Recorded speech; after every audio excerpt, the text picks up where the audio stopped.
recreate the scene from Time of the Rani? Maybe. Colin Baker doesn't even wear those clothes. But this is what Colin Baker wanted to wear. I'm honouring him. Hey, you wearing my shoes again? No. Hello, I'm Patrick, and I've been watching Doctor Who since the new era in 2005. And my name's Colin, and I've been watching Doctor Who since the classic era, back as early as the 1980s. And you're watching Doctor Who Review! You intelligent people, you are listening to the Nerd Corner. You should be watching it as well. And welcome to the Nerd Corner. I am Sylvester McCoy. You're not Sylvester McCoy. I am. How many times? I am. And Sylvester also, McCoy. Colin Baker just introduces our show. Why do we need you to do Sylvester McCoy as well? I look exactly like Sylvester McCoy, other than my hair, my face, my looks. Colin Baker just introduced the show. But Colin Baker's in this episode. I remember the time I told you Santa Claus isn't real. I still don't believe you about that one. At the beginning of Time It's of all the lies. In the beginning Lies. of Time of the Rani, Yeah. it's not Colin Baker, it's Sylvester McCoy in a wig. So Time of the Rani being the first appearance of Sylvester McCoy's Doctor. Yes. Yeah, and the second appearance of a villain, Ah, yes.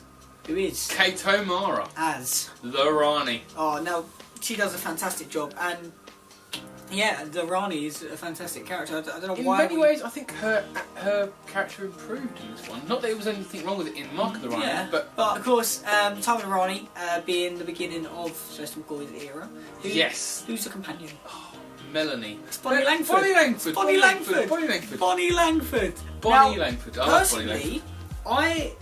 she does scream quite a bit. She was good with Colin Baker. Yeah. But I think she got better with Sylvester McCoy. She did. I think she bounced off him more, didn't she? Really? Yeah, and of course, in the episode, the Rani pretends to be Bonnie Langford, or pretends to be Mel as well. And She does, and she doesn't do too bad a job of it actually. No, and well, if we're going to talk about the episode, let's just talk about some of our favourite parts. My favourite part is the awesome, amazing new title sequence. Yeah, Sylvester McCoy is one of my favourites too. And the music as well. Well, it's just the music for me mainly, and then it's the second part of the theme that really just and that wink that he gives you. But yeah, that's brilliant. It's brilliant in so many ways. I mean, Doctor Who seemed to be born again when it came to Time of the Rani. The special effects looked cleaner and they looked better done in Time of the Rani. I mean, it was well, isn't it? There's massive orb.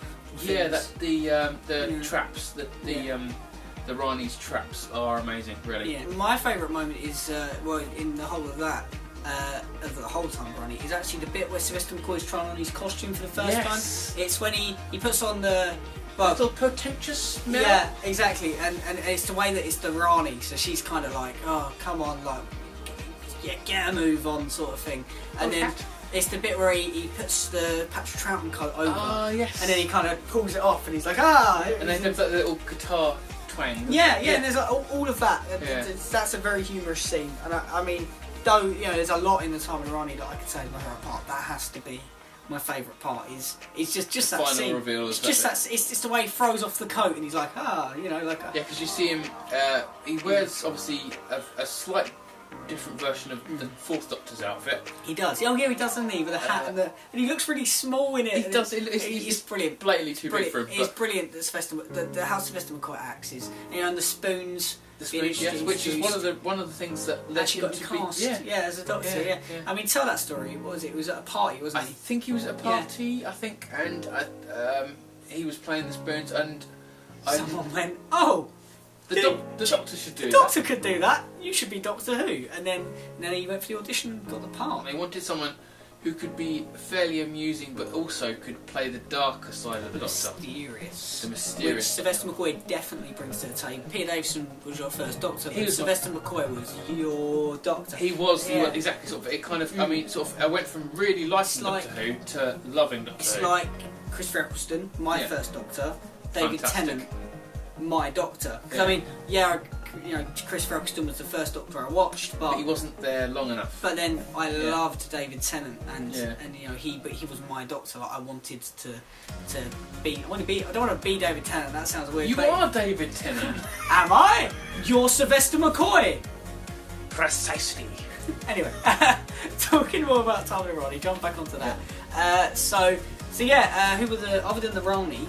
Who else? What else is in it? We've got another body and lots of people. Tea traps. They were good. Or coffee traps. The tea traps. So they were kind of like the employees of the Rani. Yeah. And boy, did they sort her out at the end of the episode. Yeah, they gave her a good old sorting out. Yeah, they hung her up, and told her, just, treat your employees correct, Exactly. Yeah. I mean, I know they were winging it most of the time. Stop the puns. But one of the particular lines I love have a guess. What's one of my favourite lines in Tom and the Rani? That was a nice nap. Now 3 small points. Where am I? Who am I? And who are you? The Rani. Is it that one? There we are. If there's any other episodes you want us to talk about, do comment below, let us know. We want to talk about the 11th hour next week, of course, being the beginning of Stephen Moffat's era, as it's soon coming to an end. Exactly. And then hopefully we want to talk about the 10th planet as well. Yeah. I haven't seen that yet, because I've got to watch the other 9 yet. You keep making that joke. But we are going to talk about that as well, because obviously it is one that's going to be tying in with Christmas. Oh, yeah. And then David Bradley. Kind of between then, I know we said we're going to do episodes fortnightly, we are going to talk about Sharda as it is released in early December. So, Yes, in its entirety of sorts. In its entirety of sorts. But it's Douglas Adams, and there's a lot. So don't panic. There's a lot of scenes we haven't seen. We want to talk about stuff like the Centurites, that was recommended.